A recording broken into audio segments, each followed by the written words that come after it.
Et bien salut à toutes et à tous, c'est Phoenix Game et on se retrouve aujourd'hui pour une toute nouvelle vidéo d'une série où je vais vous présenter des jeux. Et là je vais vous présenter l'histoire du jeu de Brawl Stars. Donc Brawl Stars est un MOBA, un multiplayer online battle arena. C'est un jeu de combat par arène multijoueur. Le mode de jeu en fer de lance de l'appli est le 3v3, c'est-à-dire des combats en 3 contre 3 sur une petite carte où les joueurs devront affronter l'équipe adverse et mener à bien les combats pour gagner des trophées. Maintenant on passe à la rubrique date de sortie.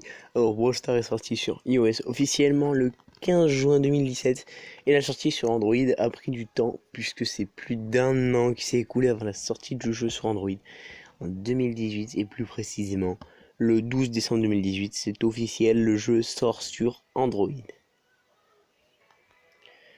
Alors dans ce jeu il y a plusieurs modes de jeu, comme par exemple le Prime ou appelé aussi, le Prime pardon, ou appelé aussi le Bounty. Alors pour le Prime ou Bounty, ce sont des combats en 3 contre 3 dans lesquels il faut tuer ses adversaires pour avoir le plus de points, et l'équipe qui a le plus de points à la fin de la partie remporte la partie. Ensuite il y a le mode Razzia de gemmes. Dans ce mode de jeu, encore en 3C3, il faut récupérer 10 gemmes qui sortent environ toutes les 10 secondes. Une fois qu'une équipe a atteint les 10 gemmes, un compte à rebours de 15 secondes se lance. Et au bout de ces 15 secondes, si l'équipe a gardé les 10 gemmes, l'équipe qui avait les 10 gemmes, si elle les a gardées, l'équipe a gagné. Et dans le cas contraire, la partie continue. C'est-à-dire que si l'équipe n'a pas gardé les 10 gemmes pendant le compte à rebours de 15 secondes, et bien la partie continue et ça reste. Ensuite, nous avons le mode de jeu braquage qui est une bataille 3 contre 3. Détruire le coffre de son adversaire. Donc dans le temps imparti, 2 minutes 30 ou 3 minutes, je ne suis pas sûr. Au bout de ce temps, si aucune des deux équipes n'a détruit le coffre, eh bien c'est l'équipe qui lui a mis le plus de dégâts qui gagne. Ensuite nous avons le mode survivant qui est un peu le battle royale de ce jeu. Vous pouvez jouer en solo ou à deux. Dans ce mode, c'est le dernier joueur en vie ou la dernière équipe de 2 joueurs qui gagne. Il y a des boîtes qui contiennent des power-ups et des espèces de gemmes vertes qui améliorent la vie et les dégâts de votre brawler. Alors maintenant on passe aux brawlers disponibles dans le jeu. Les brawlers, ce sont les personnages. Il y en a 23 de différentes raretés. La rareté commun où il y a Shelly, un personnage plus corps à corps avec une arme. Il y a Colt qui est un espèce de sniper qui tire avec 2 armes, plusieurs balles. Il y a Bo qui est à peu près le même style de Colt mais avec un arc que Colt mais avec un arc. Ensuite nous avons Nita qui a la particularité que quand elle a son pouvoir, elle peut déployer un ours. Ensuite nous avons Bull qui est un personnage tank, lui qui son super lui permet de tout raser sur son passage en accélérant. Ensuite nous avons Jessie qui a la particularité d'avoir un super qui spawn sur le terrain un canon qui tire plusieurs balles très rapidement. Ensuite nous avons Dynamite qui est un personnage qui lance des dynamites, un peu comme son nom l'indique, et son super c'est une énorme bombe qui fait plus de 2000 dégâts. Et enfin pour le dernier commun nous avons Brock qui est un personnage qui lance des roquettes avec son lance-roquette logique et son super qui lui permet de lancer plusieurs roquettes à la fois. Passons aux personnages rares. Nous avons El Costo, qui est un espèce d'ours, ou un catcheur plutôt, qui a comme super pouvoir, le fait de sauter sur son adversaire, de lui infliger à peu près 1500 dégâts si je ne me trompe pas. Ensuite nous avons Poco qui est un soigneur, c'est-à-dire que Poco, quand il attaque, il fait au niveau gelé 825 dégâts, et il peut soigner ses coéquipiers quand ils n'ont plus de vie.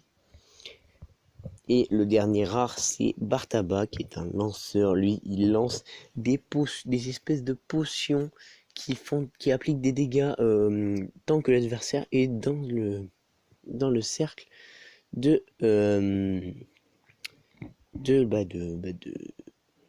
de son sort, pardon, excusez-moi, j'ai bugué. Les cartes super rares, il y a Karl qui va bientôt sortir.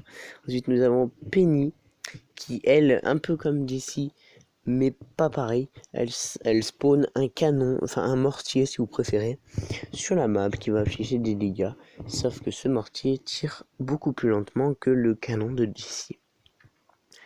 Pour le troisième super rare, nous avons Ricochet. J'ai mis Rico parce qu'on peut l'appeler Rico, mais c'est Ricochet. Et qu'est-ce que je voulais dire sur lui? Lui, c'est un peu comme Colt. Il lance plusieurs balles avec, mais il a qu'un seul pistolet. Et ces balles ont une particularité, c'est qu'elles peuvent rebondir sur les murs. Voilà. Ensuite, nous avons Daryl qui est un peu comme Bull. C'est un tank. Daryl peut se déplacer de la même façon que Bull, et mais il fait un tout petit peu moins de dégâts. Il a 2 pistolets alors que Bull n'en a qu'un seul. On passe à la catégorie épique avec Frank, doté d'un marteau énorme qui fait beaucoup de dégâts à ses adversaires. Frank est l'un des meilleurs personnages du jeu. Il a plus de 5000 de vie rien qu'au niveau 1, donc c'est assez incroyable. Ensuite nous avons Tara qui lance des cartes. J'ai rien à dire d'autre sur elle. Et nous avons Pam qui lance des espèces de petits écrous. Je sais pas si c'est ça, corrigez-moi dans les commentaires si c'est pas du tout ça. Et qui a la particularité de mettre une tour qui redonne de la vie à ses coéquipiers quand ils sont dans la zone de la tour. Maintenant on passe à la catégorie mythique, qui est la catégorie la plus forte après les légendaires. Donc nous avons Mortis qui peut lancer des chauves-souris quand il est à son super et qui donne des coups de pelle à ses adversaires.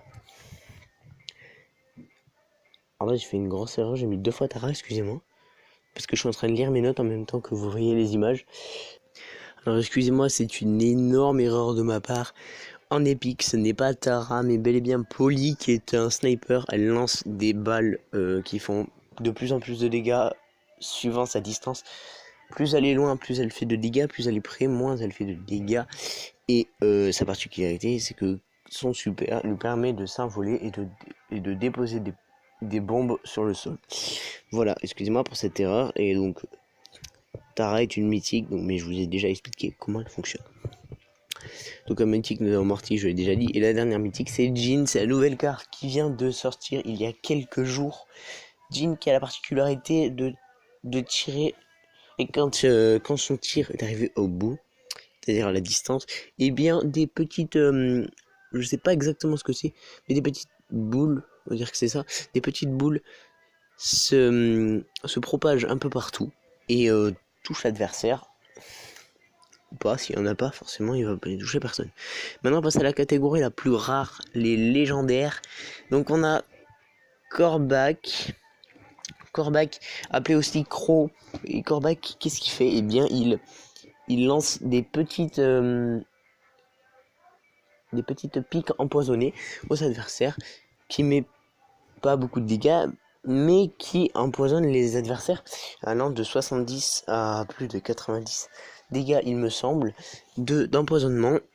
Même s'il ne tire pas dessus, l'adversaire perd de la vie petit à petit, mais pas beaucoup en général, hein. Je crois que c'est 500 vies il perd. Ensuite on a j'ai perdu son nom, attendez. Et ensuite nous avons Spike qui lance des cactus et qui est lui-même un cactus. Enfin il lance pas des cactus, il lance des boules avec des pics de cactus qui quand la boule est arrivée à son point d'arrivée, eh bien elle se détruit. Un peu comme Jean, et elle va partout, un peu comme une boussole, dans les mêmes sens qu'une boussole, et ça peut toucher les adversaires ou pas, bien sûr, parce que ce sont des très petites piques d'un rayon vraiment très très petit.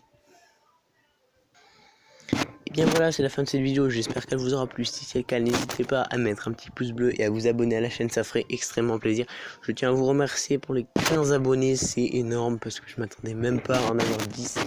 Donc n'hésitez pas à partager en masse la chaîne pour que ce nombre d'abonnés monte. Sur ce, c'était Phoenix Game, ciao et à la prochaine. Ah oui, alors là je suis après le tournage de la vidéo et je viens de me rendre compte que j'ai oublié un mode de jeu dans les modes de jeu que je présentais. J'ai oublié le mode de jeu siège qui est un mode où il faut ramasser des écrous pour construire une machine, la machine la plus puissante. L'équipe qui a le plus de d'écrous envoie son robot. Il y a 4 minutes je crois de temps de jeu.